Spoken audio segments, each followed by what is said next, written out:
We are arriving at the end of the liturgical year.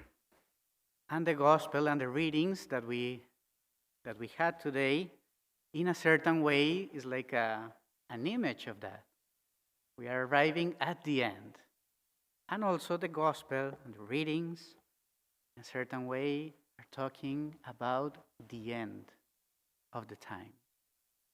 What is going to happen at the end of the times.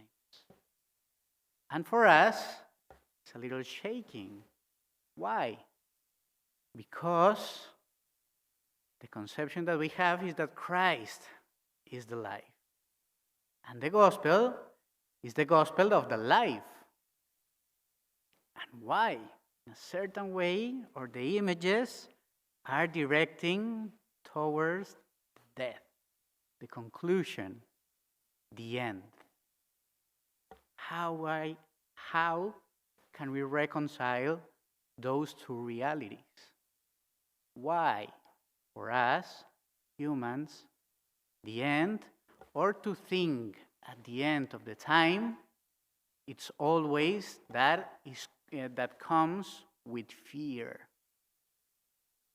And it's what Christ, in a certain way, presents in this gospel. And at least the answer that I found thinking and meditating in this gospel is that the end of the time is the time of determinations. It's the time when we are presented in front of ourselves and we can see where do we have our trust. Where are we putting our trust? We, as Christians, we know that our trust has to be in the Lord. But sometimes, if we see to the world, it seems that their trust is put in another things. Maybe in the things that are bright, that shine, in the things that are glowing, in the fame, in the money. But Christ in this gospel is telling us that even the sun and even the stars will disappear. And just the Lord will stay. So, where do we put our confidence? Where do we put our trust? And that's an image that it has to make us think. So I remember at the beginning of the year, I had the opportunity to go to my country. I went to Colombia to visit my family, and I had an extra days to go to the apostolic school. And I lived in this apostolic school for 9 years. 5 as an apostolic, and 4 during the internship. I was there for 9 years. So I knew very well all the workers, all the employees, and everything. And I remember that the gardener, the man who worked in the gardens, he was a really good man. Very simple, but really, really, he was a really good person. If you want to define a good person, that's one of those of the persons that you think on. And I remember that I wanted to visit him because he was not working in the apostolic anymore. So I knew that he was living close to the apostolic school, so I went and visited him to say hello and also to chat with him, to talk with him.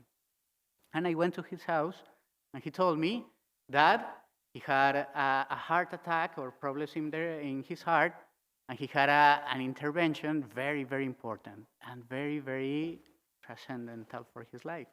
So his life was, so he didn't know what was the end of the operation. So he entered to the intervention, and he told me that in this moment he had like an experience of the close to death. So he was telling me his experience that he saw the tunnel and the light at the end at the end of the tunnel and some things. But the thing that impressed me the most was he told me that he was there and he was having this, but he told me, and I was so in peace, and I was so happy, and I wanted to go there because there I knew that there was the real life, that there was the light. And in the moment that he was telling me, his face was in peace, and it was a beautiful face. And for me, was very, very something that struck me, because so many times we see the death as something bad. We see the end of the time, something that it's the end, the conclusion. But for us as Christians, even when the end arrives, Christ is always there. And He is fulfilling of meaning and of life, our life, our reality, our dimension. So we are not destined to death. We are destined to life, and to life everlasting, to live ever, for all the time. Because the Lord is stronger than He's stronger than sun, than the stars, that all the reality. And He is the life. And if we are looking to Him, we will find the life and the meaning.